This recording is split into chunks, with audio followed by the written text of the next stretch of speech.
On this week's episode, I have Daniel Barber. He is the CEO and founder of DataGrail, and we're going to be covering topics ranging from what do these privacy laws mean from CCPA, GDPR, how Daniel got to this point, and kind of take you down the path of understanding how an automated solution can actually help your business.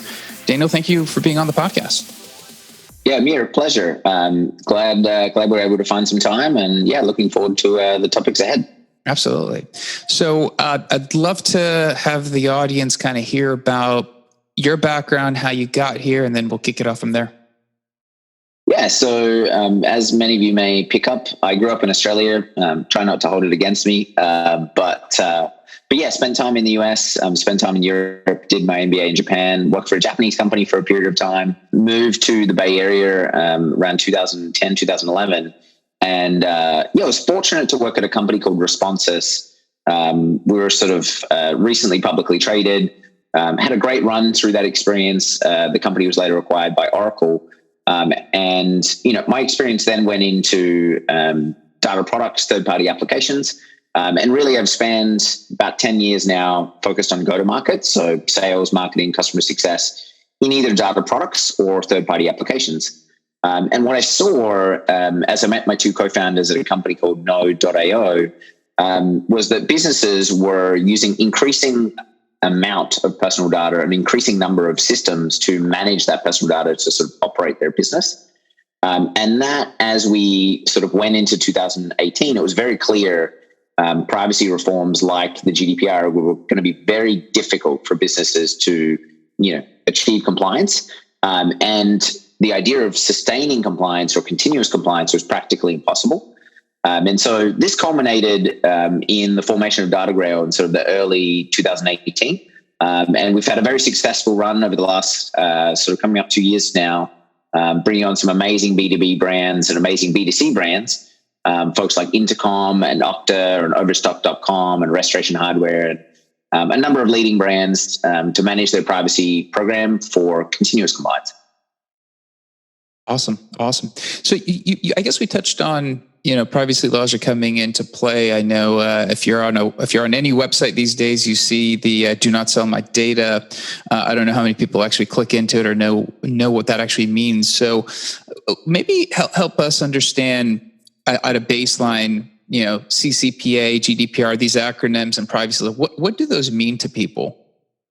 Yeah, so at the highest level, right, if we just zoom out for the two of us and think about what does this mean for us, it's actually super simple, right? People expect two things. They expect transparency and control. And so if you look at the themes throughout all of the privacy regulations, they have those two constructs, which really just means the consumer, if I'm an individual, I want to be able to contact a business and say, what type of information do you have about me? And then I want to have control over that to say, I will allow you to process this information, or actually I don't allow you to process any of my information because I don't want to do business with you.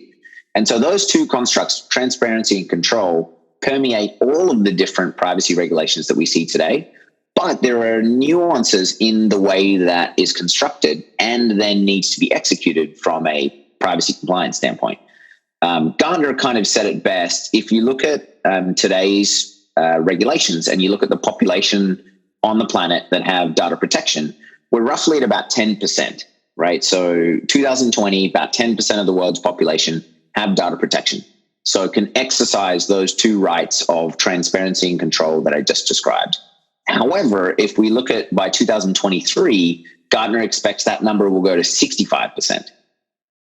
So now we're saying that, just with the GDPR, which protects Europe, and California's regulation, which is designed for California, although it has been extended to the rest of the country in some cases, that regulation and those protections will expand to 65% of the world's population, which means you have a number of different regulatory requirements that businesses need to comply with, all encapsulating those two constructs, but slightly nuanced as the requirements dictate.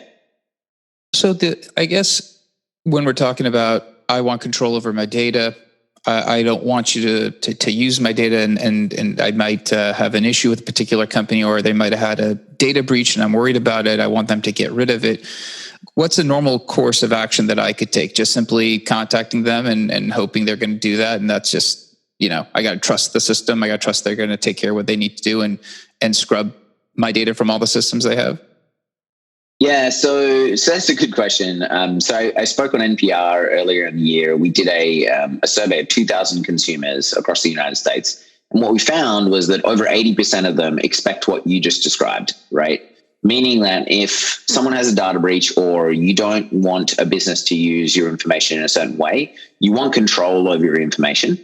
And so to do that, to exercise control over your information today, the way that mechanically works for people in California is you could go to someone's privacy policy. So you could go to a business that you shop or a hotel that you've stayed in, and you could say, okay, I'm going to go to the privacy policy. I'm going to look at what is described and file what we would describe as a California Consumer Privacy Request. Or a DSR, so data subject request. And that request would likely require some form of verification. So it could be completed using a form or it could be completed using an email submission. But there should be some form of identity verification that the individual needs to go through.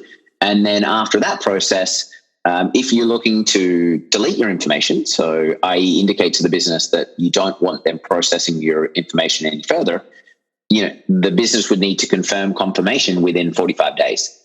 And so that's the sort of requirements for the CCPA at the highest level. There are obviously nuances to that as well, which we could go into probably for hours well beyond this podcast. But at the highest level, that would sort of be the process if you were to try to do that with a business that you interact with today. How successful? That sounds like a lot of work from my standpoint, having to go dig up all that information. I actually, in preparation of this, I pulled up a couple of websites. Do not sell my information. It's a lot of stuff. Like it's a lot of words, lots of legalese, and dig through it. What's the likelihood? I guess this is a regulation. People have to comply, and they have 45 days. Like, what is the complexity on the business side? So for me, it's easy. Not easy. I make the request, and then the business has it.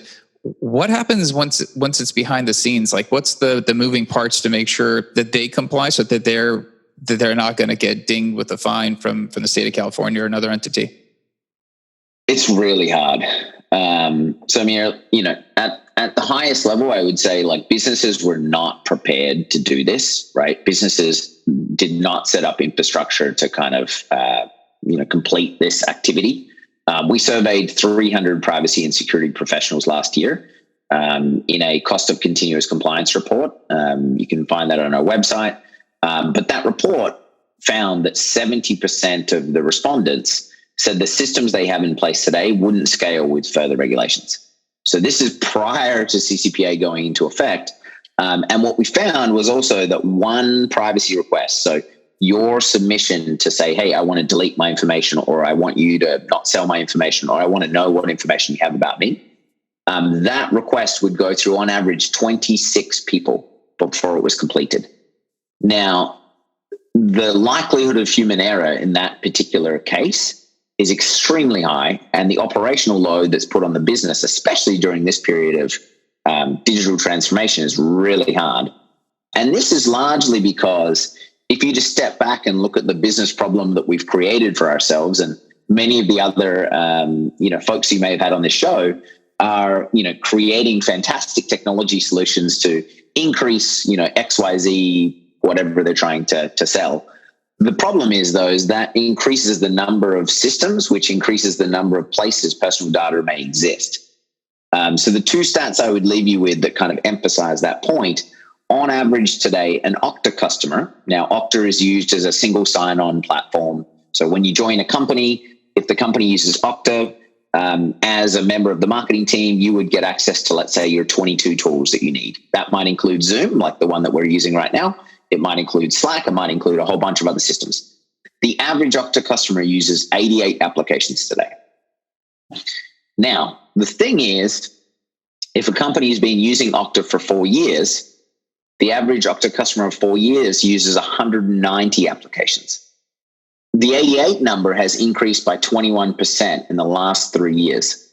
So this number is not slowing down, which means actually it's even more difficult year on year for a business to try to figure this out, because that number that I shared earlier, 26 people involved in processing your information and mine, is only set to increase as more applications are deployed across the company's environment.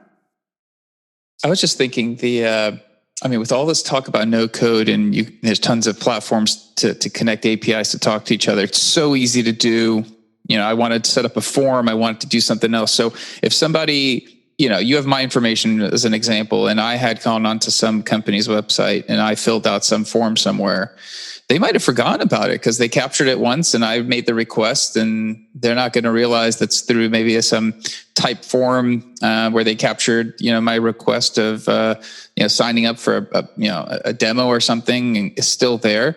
I mean, is that like that outlier would be in violation of a privacy law potentially? Correct. Yep, that's exactly right.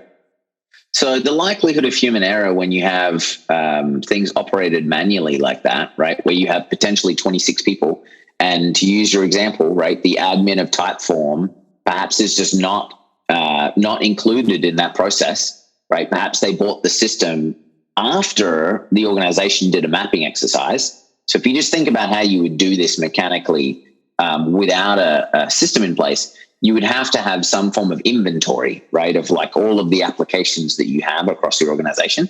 And that in itself is like an oxymoron, right, of like an inventory of systems. How would you do that?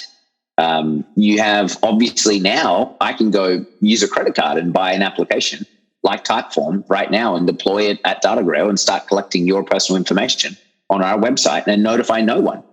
And so that happens across a lot of organizations, and that's incredibly challenging. So that inventory is sort of the broken foundation, right?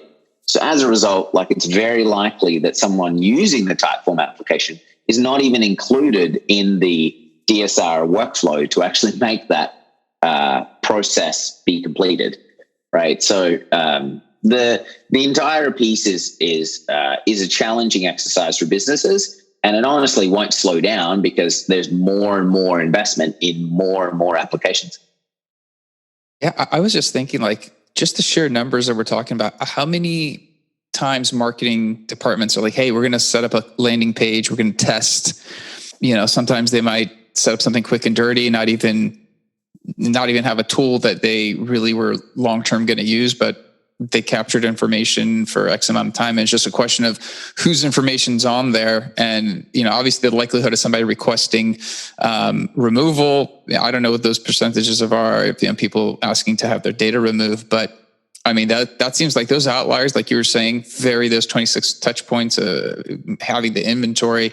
That seems like, especially as the organization gets bigger, that is that would cause some sleepless nights for me if that was my plate. Yeah. So there's a couple of numbers I'd give you there. So on average, we see, based on our own internal data today, roughly 11 to 12 privacy requests on a monthly basis per 1 million consumers. So if you have a million consumers in your database of individuals, right, whether those are employees or candidates or customers or potential customers or previous employees, just cumulatively across all of the individuals that you house within your infrastructure, you'll see about 11 to 12 privacy requests on a monthly basis per 1 million consumers. That number has increased since the beginning of the year. So it is increasing, which is concerning if you're a business. And each one of those requests today, according to Gartner, costs $1,406 to process manually. So if you sort of think through, the cost of going through those 26 people, the cost of potentially involving a lawyer to look over the information because you want to make sure that you don't supply the wrong information. And so on a monthly basis, if you've got 1 million consumers in across your databases, you're looking at about a $30,000 spend just operationally, like making the program run, as an example. Interesting. I didn't think it'd be that costly. That's a pretty big number. I guess from the standpoint of when a business, I'm sure you guys work with a lot of businesses that were like, I just didn't know, or potentially they're fine. When do they come looking for the solution? Is it they're forward thinking, realizing this is there and they're going to try to be ahead of the game, or is it because, hey, somebody had a request and something went wrong in actually fulfilling a request? Yeah, so that's a good question. I think there's sort of two scenarios right now. There are brands, and we've seen them, that really are seeing this change in the evolution of the consumer towards transparency and control as a means for competitive advantage, right? Because they know that the consumer is expecting these things, especially because of the countless bungles from a security and privacy standpoint.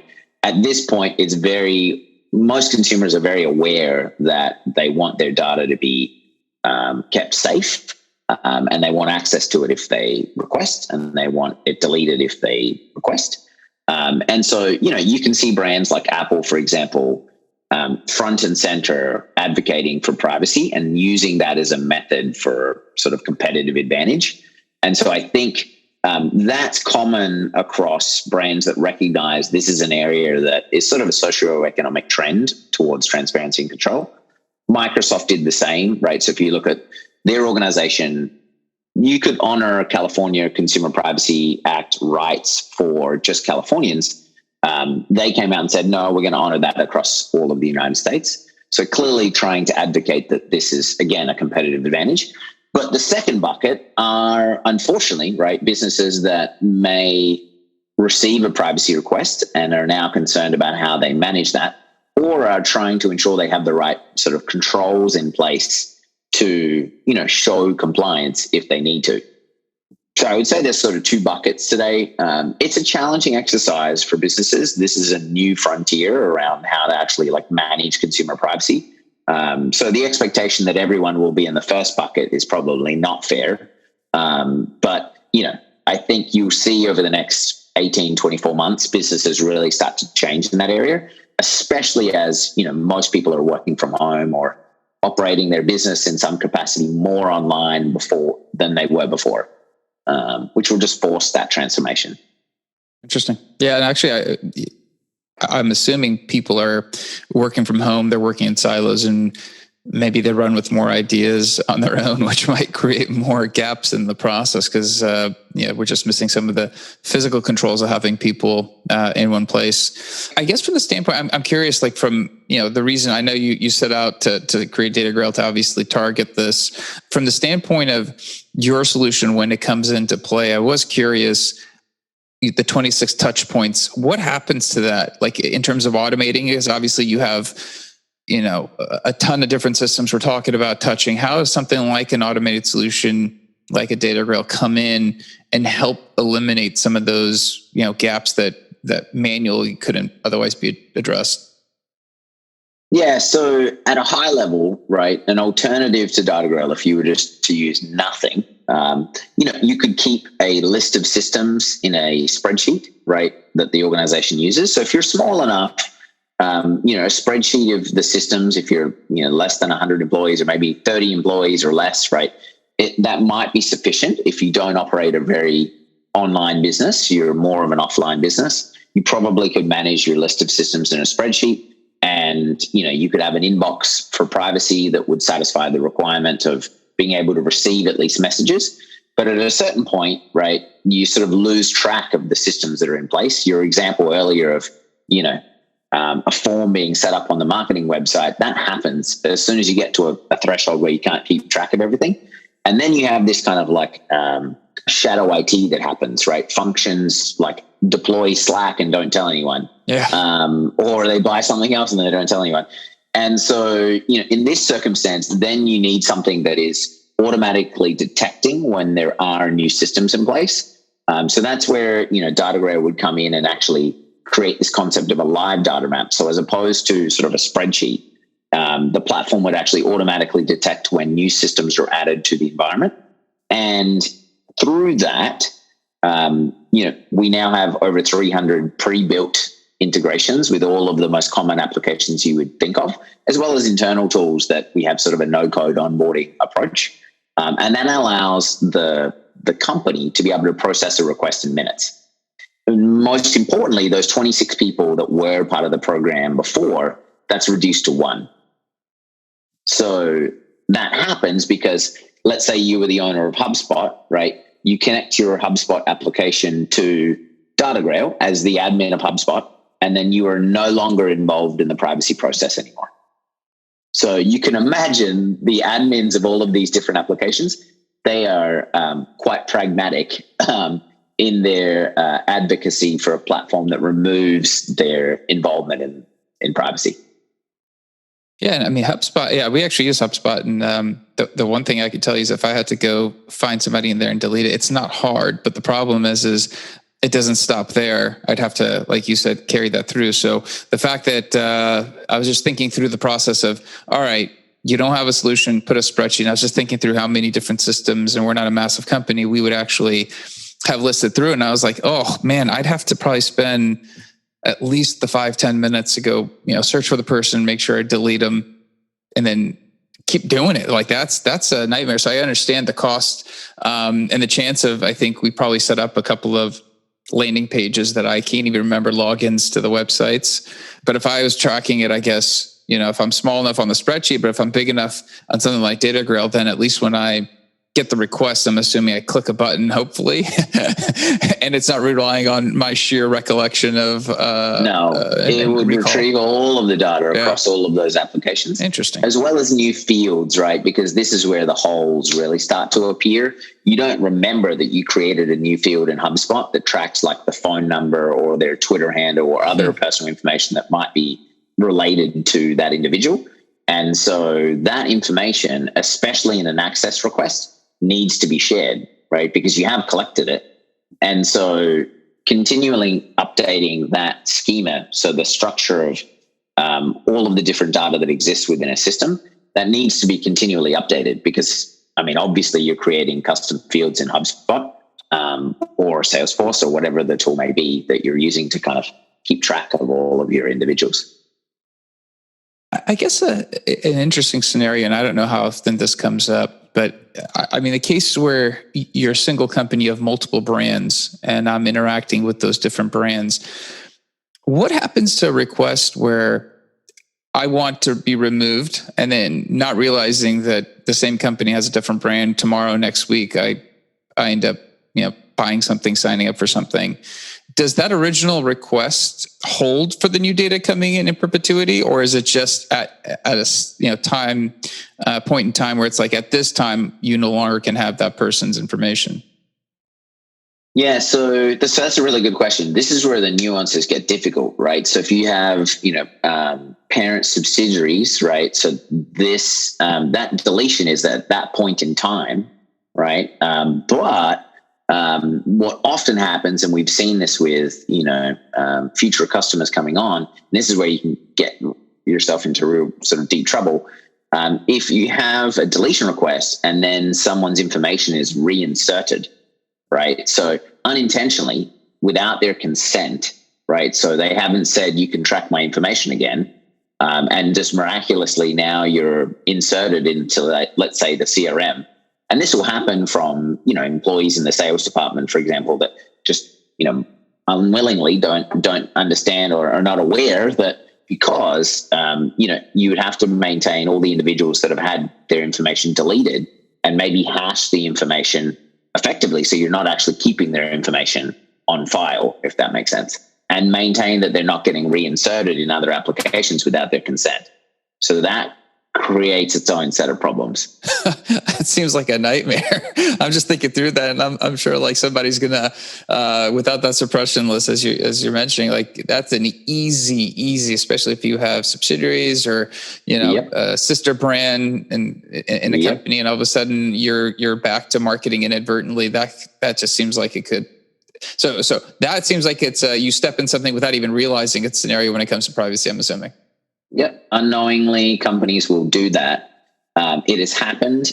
We maintain a suppression list for all of our customers. We notify them if someone's information is reinserted, which can happen, and it has, and it will continue to happen because, humans by definition will make mistakes, especially when they're unknowingly. They're inserting the person's information because they think that perhaps that person is looking to receive information about their brand, when in actual fact, 30 days prior, they asked for deletion. Oh, wow.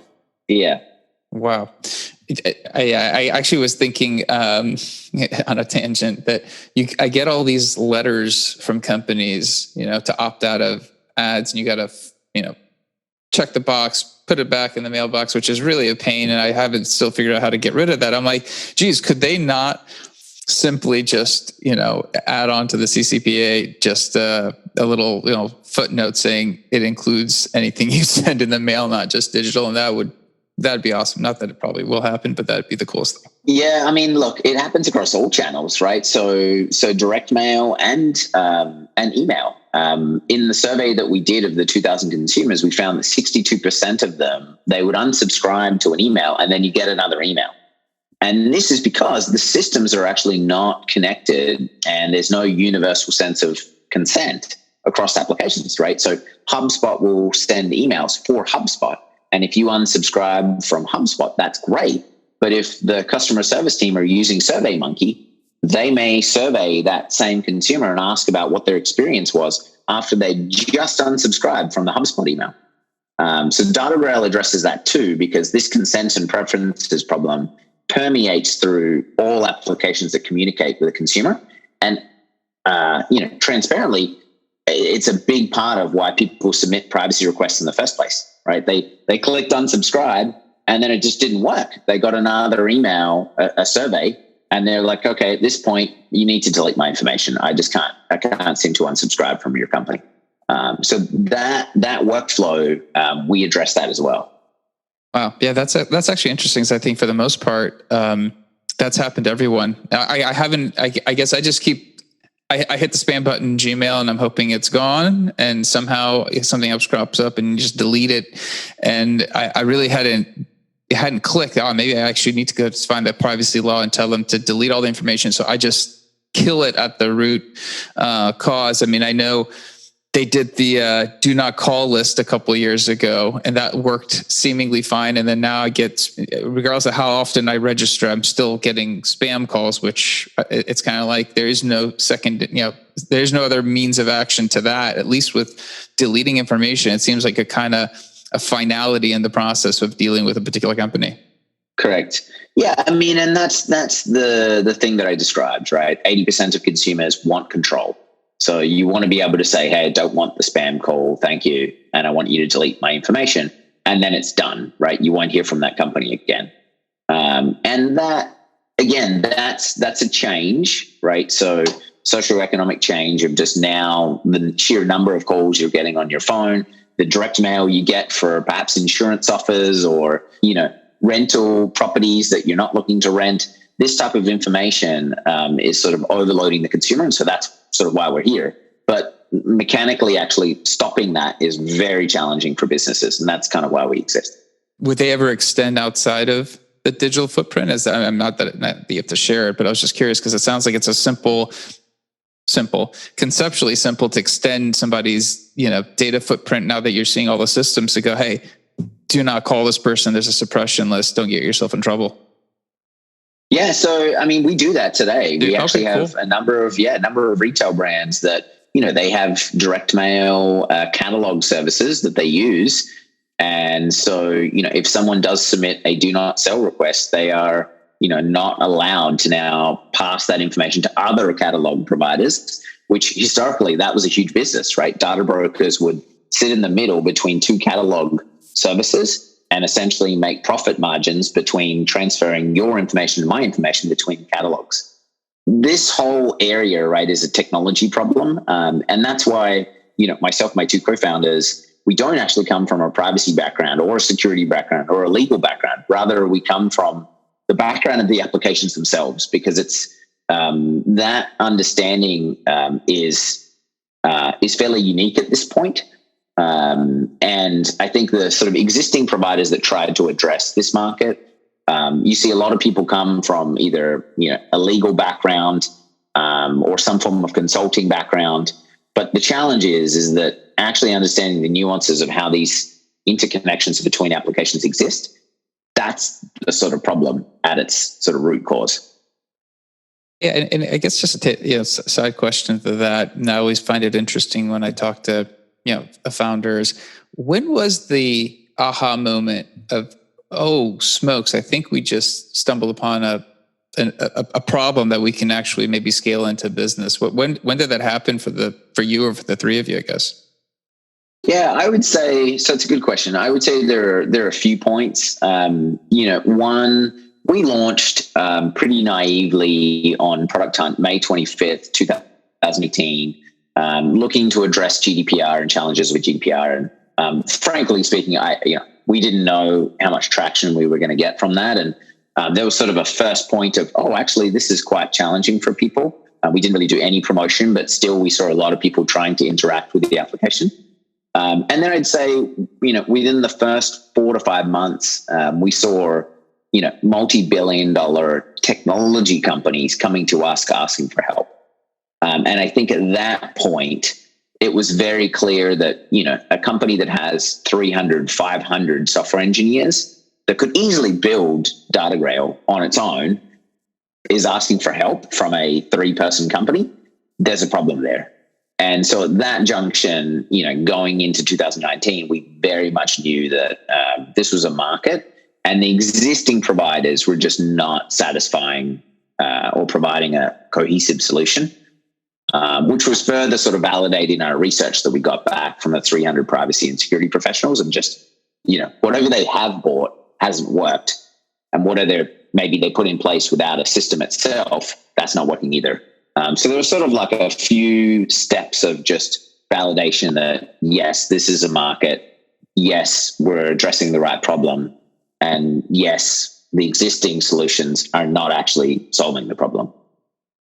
I like that. That's I think you found the initial problem, and then it kind of just mushroomed into just a full-fledged solution that's, it's CCPA that's covering the nation. All of a sudden, you got America and Europe covered. It's pretty cool. Correct. What were you, hoping to achieve with your podcast, and kind of what sparked the idea to start one, and kind of see what you think there?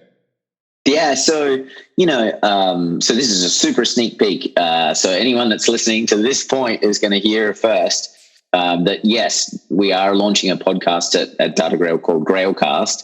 And so you'll likely start to see the first few episodes towards the end of this month or going into September. The preface for that was really, again, looking at sort of the existing materials that exist around privacy. What we saw was that, again, a lot of consultants, a lot of individuals that have legal background, and the executive, so the individual who really takes ownership of the privacy program and may not be as involved in the day-to-day, doesn't have a medium to really understand what they need to do, right? So what we saw was that the practitioners, right? There's a lot of materials available for them to kind of ensure that they are actually executing on what they're supposed to be looking at.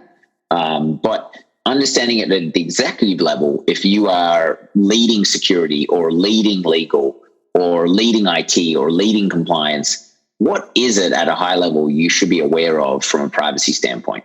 So really like top line insights for the executive and for their peers.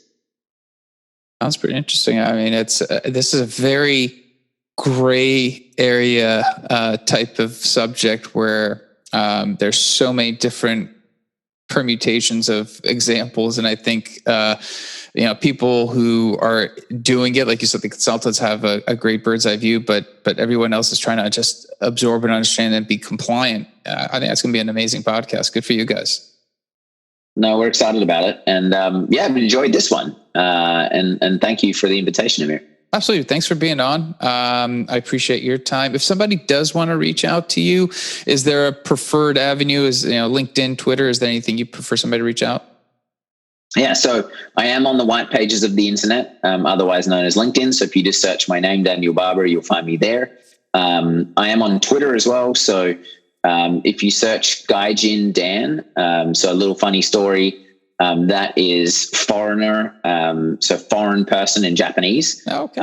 As I lived in Japan for a couple of years, that kind of just stuck.